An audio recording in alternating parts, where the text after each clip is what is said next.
Mouse का प्रयोग keyboard के द्वारा करने के लिए इतने सारे नम पैड काम का प्रयोग किया जाता है।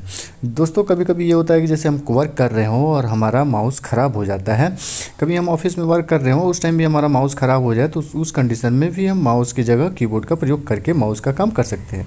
जैसे पुराने ज़माने में एक कंप्यूटर आता था जिसका विजुअल डिस्प्ले यूनिट जिसको कहा जाता था, उसमें माउस था ही नहीं, उसका सारे का काम हम लोग कीबोर्ड के द्वारा किया करते थे। दोस्तों यहाँ पे इसमें प्रयोग होने वाले जो हमारे नम पैड है वो इस प्रकार से हैं, जो कि और कभी कभी हम लोग जैसे वर्क कर रहे होते हैं, ऑटोकैड में भी काम कर रहे होते हैं और हमारा उस टाइम के हाथ डैमेज हो जाए, माउस पकड़ने में अक्षम रहे, तो उसके लिए हम लोग क्या कर सकते, उसके लिए भी हम लोग कीबोर्ड का प्रयोग कर सकते हैं।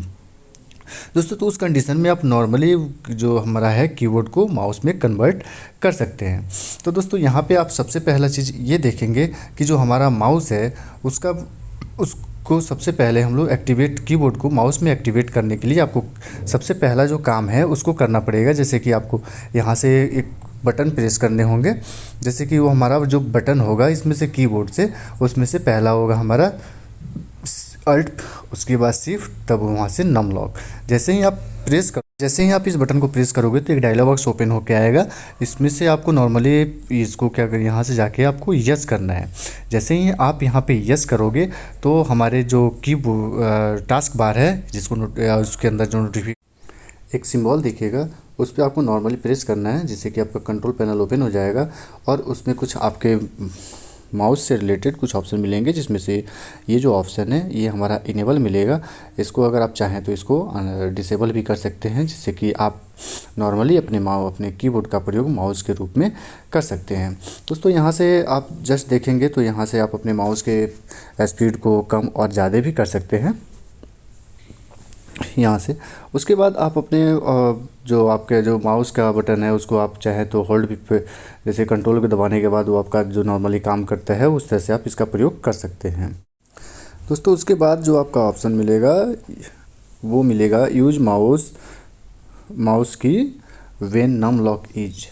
जब आपका ये नम लॉक ऑन रहेगा तो आपका माउस बंद हो जाएगा और आपका नम लॉक जो कि आपके नंबर के लिए काम करेगा, तो आपका नंबर का जो नंबर कीबोर्ड होगा वो आपका काम करना शुरू कर देगा। इसलिए यहाँ पे क्या करना है, आपको ऑफ़ करके ही रखना है इसको, ठीक है। तो नॉर्मली यहाँ से हम लोग चूज करेंगे ऑफ़ बटन को ही, और ऑफ़ बटन को चूज करने के बाद यहाँ से अप्लाई करके ओके कर देना है।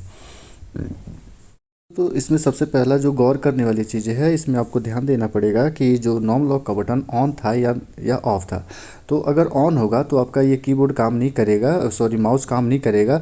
लेकिन जब हमारा बटन ऑफ होगा तब इसका प्रयोग हम माउस के द्वारा कर सकते हैं। दोस्तों इसमें ये सिर्फ 9 बटन ही काम आएंगे। बाकी फंक्शन के लिए और भी सारे बटन यूज किए जा सकते हैं, जैसे कि आपको डिस्प्ले हो। जैसे कि दोस्तों आप देख पा रहे हैं कि यहाँ का जो आपका 8 नंबर की है वो आपका कर्सर को अप लेके जाने का काम करेगा, और जो 2 बटन है वो डाउन का काम करेगा, 4 जो हमारा लेफ़्ट का काम करेगा, और जो हमारा 6 होगा वो राइट का काम करेगा। बट दोस्तों जो यहाँ पे 7 होगा वो आपको डायगोनल काम करेगा, और 9 भी आपका अप एंड राइट के कर्सर को काम करेगा। जैसे कि आपका अगर आप 3 बटन को प्रेस करते हैं तो डाउन एंड लेफ़्ट के बीच में मूव करेगा, और जब आप 1 प्रेस करोगे तो वो डाउन की तरफ लेफ़्ट साइड का मूव करेगा। दोस्तों अगर यहाँ पे आप सेलेक्ट प्राइमरी, जैसे कि अगर आप चाहते हैं कि हमारा लेफ़्ट बटन, अगर जो हमारा माउस का राइट बटन है वो लेफ़्ट का काम करे, लेफ़्ट बटन जो हमारा राइट का काम करे, तो उसके लिए आपको क्या करना पड़ेगा, सबसे पहले आपको नोटिफिकेशन बार में जाना पड़ेगा, और वहाँ पे आपको देखना पड़ेगा जो आपका माउस का सिंबल का जो ऑप्शन दे रहा है वहाँ पे आपको 2 तरफ दिख रहा है, एक तरफ ब्लैक का दिख रहा है और एक तरफ वाइट दिख रहा है। बट दोस्त जब आप यहाँ पे जब फॉरवर्ड स्लैश का प्रयोग करेंगे तो आपका जो माउस का लेफ़्ट साइड जो जिधर ब्लैक दिख रहा है ना, वो आपका लेफ़्ट का काम करेगा और बाकी राइट का काम करेगा। तो आपको जिसका प्रयोग करना है उसका प्रयोग आप नॉर्मली कर सकते हैं। दोस्तों तो यहाँ पे हमारा जो 5 नंबर बटन है वो किसी भी फाइल एंड फोल्डर को सिलेक्ट करने का काम करेगा, और यहाँ पे सिलेक्ट करने के बाद आप नॉर्मली इस फाइल को अगर कहीं मूव करके लेके जाना चाहते हैं, आपका सबसे पहला ध्यान देना पड़ेगा कि ताकि जो आपका जो माउस का लेफ़्ट बटन है वो लेफ़्ट की तरफ होना चाहिए, इस तब जाके आपका 5 काम करेगा। ये 5 जो हमारा सिंगल क्लिक के लिए काम करता है। जैसे कि ये क्या करता है, फर्स्ट आपको फ़ोल्डर को सिलेक्ट कर देता है। अगर आपको इस फोल्डर को अगर डबल क्लिक के लिए यूज करना है तो आपको प्लस बटन क्लिक करना होता है, जैसे कि हमारा फाइल खुल जाता है। ठीक है, उसके बाद दोस्तों आप चलिए मैं माउस का ये कीबोर्ड का सबसे हार्ड काम करके दिखा रहा हूँ, जिसका प्रयोग माउस के द्वारा किया जा सकता है। जैसे कि मैं यहाँ पे 2 फोल्डर बनाऊँगा और उसके अंदर किसी भी फाइल को ड्रैग करके उसके अंदर ले आ करके मतलब कट करके पेस्ट करेंगे। तो दोस्तों इसके लिए हम यहाँ पे एक नया फोल्डर बना लेते हैं और एक MS वर्ड की किसी फाइल को लेके आते हैं। उसके बाद यहाँ पे देखेंगे कि सबसे पहला काम क्या करना है, आपको यहाँ पे जाना है और MS वर्ड की फ़ाइल को सिलेक्ट करना है। और सिलेक्ट करने के बाद यहाँ पे सबसे पहला माउस का देख लेंगे कि राइट की होना चाहिए। और उसके बाद आपको क्या करना है, सबसे पहले 5 बटन को प्रेस करना है। जब आपका 5 बटन प्रेस हो जाए तो उसके बाद आपको उसको अगर कहीं भी ड्रैग करके लेके जाना हो तो आपको उसके लिए क्या करना पड़ेगा, उसको 0 प्रेस करना पड़ेगा, जिससे कि हमारा फाइल सिलेक्ट हो जाता है और हमारे माउस कर्सर के साथ मूव होने के लिए रेडी हो जाता है।